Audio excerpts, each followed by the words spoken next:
মনটো অলপ বেয়া কাৰণ বতৰৰ কাৰণে ৰাষ্ট্ৰপতি মহোদয়া ইয়াত আহিব নোৱাৰিলে আৰু ময়ো ৰাতিপুৱা বতৰ বেয়া বুলি 4টা বজাতে গুৱাহাটীৰ পৰা আহিলো কিন্তু ভাবিছিলো ৰাষ্ট্ৰপতি মহোদয়া আহি পাব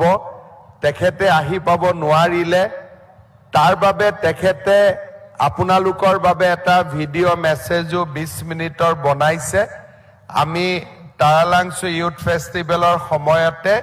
সেইটো আপোনালোকৰ বাবে মুকলি কৰি দিম আৰু মই প্ৰতিশ্ৰুতি দিছো যে অহা বছৰ যেনে তেনে ৰাষ্ট্ৰপতি মহোদয়াক ইয়ালৈকে আমি আনিম সেই প্ৰতিশ্ৰুতি মই আগতীয়াকৈ আপোনালোকক দিব বিচাৰিছো আজি আমাৰ এই সুন্দৰ দিনটোত আমাৰ মাজত উপস্থিত অসম চৰকাৰৰ মন্ত্ৰী যোগেন মোহন ডাঙৰীয়া অসম চৰকাৰৰ মন্ত্ৰী নন্দিতা গাৰ্লুচা ডাঙৰীয়ানী কাৰ্বি আলং স্বায়ত্তশাসিত পৰিষদৰ chief executive member doctor Tuliram Ronghang ডাঙৰীয়া অসম বিধানসভাৰ উপাধ্যক্ষ ডক্টৰ নুমল মমিন ডাঙৰীয়া আমাৰ সকলোৰে সন্মানৰ কাৰ্বি সমাজৰ ৰজা শ্ৰী লন সিং ৰংহাং ডাঙৰীয়া কাৰ্বি কালচাৰেল ছ'চাইটিৰ সভাপতি চন্দ্ৰ সিং কোঁৱৰ ডাঙৰীয়া ডিমা হাছাও অট'নমাছ কাউন্সিলৰ CM দেবুলাল গাৰ্লুচা ডাঙৰীয়া সন্মানীয় বিধায়ক বিদ্যা সিং ইংলেং ডাঙৰীয়া দৰ সিং ৰংহাং ডাঙৰীয়া কাৰ্বি কালচাৰেল ছ'চাইটিৰ সাধাৰণ সম্পাদক বিদ্যা সিং ৰংপি ডাঙৰীয়া আমাৰ ৰাজ্যৰ মুখ্য সচিব পৱন বৰঠাকুৰ ডাঙৰীয়া KACৰ অধ্যক্ষ ৰাজু টিছু ডাঙৰীয়া শংকৰদেৱ কলাক্ষেত্ৰ ছ'চাইটিৰ সম্পাদক সুদৰ্শন ঠাকুৰ ডাঙৰীয়াকে আদি কৰি মঞ্চত উপবিষ্ট বিশিষ্ট ব্যক্তিসকল আই মাতৃসকল যুৱক যুৱতী বন্ধু বান্ধৱীসকল আজিৰ এই সুন্দৰ মুহূৰ্তত মই কাৰ্বি আলং জিলাৰ প্ৰবাদ পুৰুষ আৰু আমাৰ সকলোৰে প্ৰেৰণা আৰু আশীৰ্বাদৰ প্ৰতীক স্বৰ্গীয় চেমছন সিং ইংতি চাৰ সিং তেৰং লাংকু ভাবে আৰু কাৰ্বি সমাজৰ অন্যান্য বিশিষ্ট ব্যক্তিসকলৰ প্ৰতি মই মোৰ শ্ৰদ্ধা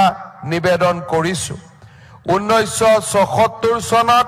কাৰ্বি ইউথ ফেষ্টিভেলৰ বিজয় যাত্ৰা আৰম্ভ হৈছিল আৰু আজি 50 বছৰ কাৰ্বি যুৱ মহোৎসৱে কাৰ্বি আলং জিলাক একত্ৰিত কৰি ৰাখিছে কাৰ্বি জনগোষ্ঠীৰ লগতে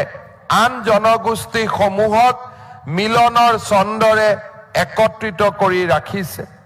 কেইদিনমান আগতে মই কাৰ্বি আলং জিলালৈ আকৌ এবাৰ আহিছিলো আৰু সেই সভাতে কাৰ্বি সমাজৰ লোক পৰম্পৰাৰ ওপৰত মই দীঘলীয়াকৈ মোৰ বক্তব্য আগবঢ়াইছিলো আজি আমি কাৰ্বি সমাজৰ ৰজা লং সিং ৰংহাং ডাঙৰীয়া আমাৰ মাজত উপস্থিত আছে আমাৰ কাৰ্বি সমাজে এখন ৰাজতান্ত্ৰিক সমাজ গণতান্ত্ৰিক ব্যৱস্থাৰ জৰিয়তে কি ধৰণে ইমান দিনে সঞ্জীৱিত কৰি ৰাখিছে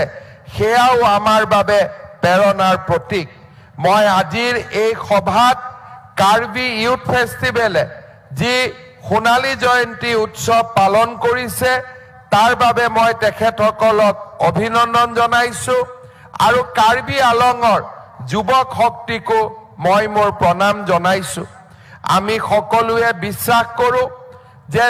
কাৰ্বি সমাজৰ মাজত এক অদ্ভুত শক্তি আছে যি শক্তিয়ে কাৰ্বি সমাজক আজি ইমান দিনে উজ্জ্বলিত কৰি ৰাখিছে আৰু বিশ্বৰ দৰবাৰলৈ কাৰ্বি সমাজক আগুৱাই লৈ গৈছে মই আশা কৰিম কাৰ্বি যুৱ মহোৎসৱৰ এই সন্মিলিত শক্তিয়ে কাৰ্বি আলঙৰ যুৱক কাৰ্বি আলঙৰ নতুন প্ৰজন্মক আৰু অধিক আগুৱাই লৈ যাবলৈ প্ৰেৰণা দিব কাৰ্বি লোক সংস্কৃতি অত্যন্ত চহকী লোক সংস্কৃতি মই বিশ্বাস কৰো কাৰ্বি আলঙৰ লোক সংস্কৃতিক আমি এই কাৰ্বি যুৱ মহোৎসৱৰ জৰিয়তে বিশ্বৰ দৰবাৰলৈ লৈ যাব পাৰিম। মই নিঃসন্দেহে ক'ব পাৰো যে এই কাৰ্বি যুৱ মহোৎসৱ উত্তৰ পূৰ্বৰ আটাইতকৈ পুৰণি লোক সংস্কৃতিৰ অনুষ্ঠান, আটাইতকৈ পুৰণি যুৱ মহোৎসৱ। 50 বছৰ সুকলমে ই পাৰ কৰাটো কাৰ্বি সমাজৰ বাবে এক গৌৰৱৰ বিষয়। মই 50 বছৰ অতিক্ৰম হোৱাৰ পিছত মই অনুভৱ কৰো যে এই যুৱ মহোৎসৱক আমি এক নতুন মাত্ৰালৈ লৈ যোৱাৰ সময় আহি পৰিছে। যোৱা 50 বছৰৰ সফলতাক বুকুত বান্ধি আমি এই যুৱ মহোৎসৱ দেশৰ ভিতৰতে এটা অগ্ৰণী যুৱ মহোৎসৱলৈ আমি ৰূপান্তৰ কৰিব পাৰো। আজিৰ সভাতে মই আপোনালোকক আনুষ্ঠানিকভাৱে জনাব খোজো যে এতিয়াৰ পৰাই কাৰ্বি যুৱ মহোৎসৱক যাতে ভাৰতৰ ভিতৰতে এক শ্ৰেষ্ঠতম যুৱ মহোৎসৱলৈ আমি লৈ যাব পাৰো, তাৰ বাবে এতিয়াৰ পৰা অসম চৰকাৰে কাৰ্বি যুৱ মহোৎসৱ পালন কৰিবলৈ প্ৰতি বছৰে 3 কোটি টকাৰ এটা আৰ্থিক সাহায্য আগবঢ়াব। এই 3 কোটি টকা